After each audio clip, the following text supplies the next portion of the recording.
இப்போது நம்ம ஒரு நேச்சுரல் காஃப் ட்ராப் மாதிரியான 100% நேச்சுரல் ரிலீஃப் தரக்கூடிய உங்களுக்கு ஒரு ஜிஞ்சர் கேண்டி எப்படி செய்யறதுன்றதை நான் வந்து இப்போ வந்து உங்களுக்கு சொல்ல போகிறேன். அது வந்து எப்படின்னு பார்த்தீங்கன்னா, அது கோல்டு, ஃப்ளூவு, காஃபு எல்லாத்துக்குமான ரெமடியாக இருக்கும். அதுக்கு தேவையான பொருள் பார்த்தீங்கன்னா, 150 கிராம் ஜிஞ்சர் எடுத்து நல்லா தோல் சீவிட்டு அதை வந்து நல்லா வந்து ஃபைனாக வந்து சாப் பண்ணி வச்சுக்கணும். சாப் பண்ண பிறகு பார்த்தீங்கன்னா, அது வந்து உங்களுக்கு அந்த தோல் நீக்கிட்ட பிறகு ஒரு 100 கிராம்ஸாக இருக்கும். அதை எடுத்து மிக்சியில் போட்டு நல்லா வந்து ஃபைன் பேஸ்ட்டாக வந்து அரைச்சிக்கணும். ஓகேங்களா?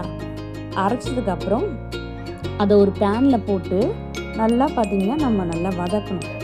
எதுக்கு நம்ம வதக்குறோம்னா, அது வந்து அப்போ தான் அந்த ஸ்மெல்லு வந்து பச்சை ஸ்மெல்லாம் போயிட்டு அது நல்ல ஒரு வந்து ஸ்மெல்லு வரும். அதுக்கப்புறம் 400 கிராம் வெல்லம் அதை போட்டு நல்லா வந்து மிக்ஸ் பண்ணணும். மிக்ஸ் பண்ணி அது நல்லா கரையணும். வெல்லம் கரையிற வரைக்கும் லோ ஃப்ளேமில் வச்சு நம்ம வந்து மிக்ஸ் பண்ணணும். மிக்ஸ் பண்ணிகிட்டே இருக்கணும். அப்போ அந்த மிக்ஸ் பண்ண பிறகு ஒரு கன்சிஸ்டன்சி வரும், திக்கான கன்சிஸ்டன்சி. அந்த கன்சிஸ்டன்சி எப்படி இருக்கணும்னா, அது வந்து ஒட்டாமல் வரணும் பேனில். அப்புறம் பார்த்திங்கன்னா, அது ஒரு ரிப்பன் மாதிரி வரணும். வந்துச்சுன்னா அதுதான் பர்ஃபெக்டான கன்சிஸ்டன்சி. ஓகேங்களா? அப்புறம் வந்து பிளாக் சால்ட் வந்து 1/2 ஸ்பூன் போடணும். அதுக்கப்புறம் டர்மரிக் 1/2 ஸ்பூன் போடணும். பெப்பர் பவுடர் 1/2 ஸ்பூன் போடணும். அப்புறம் கீ வந்து 1/2 ஸ்பூன் போடணும். இது எல்லாத்தையும் போட்டுட்டு நம்ம ஒன்றா நல்லா மிக்ஸ் பண்ணி கலந்து விடணும்.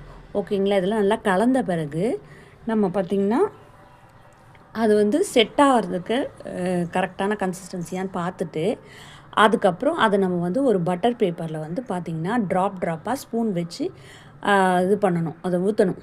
ஊற்றிட்ட பிறகு அதுக்கு கொஞ்சம் நேரம் செட் ஆகிறதுக்கு நம்ம என்ன பண்ணணும், கொஞ்சம் டைம் தரணும். ஓகேங்களா? அப்புறம் நம்ம எடுத்து செட் ஆகிடுச்சே அப்படின்றத நம்ம வந்து செக் பண்ணி பார்க்கணும். எடுத்து பார்த்துட்ட பிறகு நமக்கு தெரிஞ்சதுக்கப்புறம் செட் ஆகிடுச்சின்னு தெரிஞ்சதுக்கப்புறம் கொஞ்சம் சுகர் பவுடரை எடுத்து நம்ம அது மேலே தூவி விடணும். தூவி விட்டுட்டு அதுக்கப்புறம் அதை எடுத்து ஒரு கண்டெய்னரில் ஸ்டோர் பண்ணி வச்சுக்கலாம். அது வந்து நமக்கு எப்போ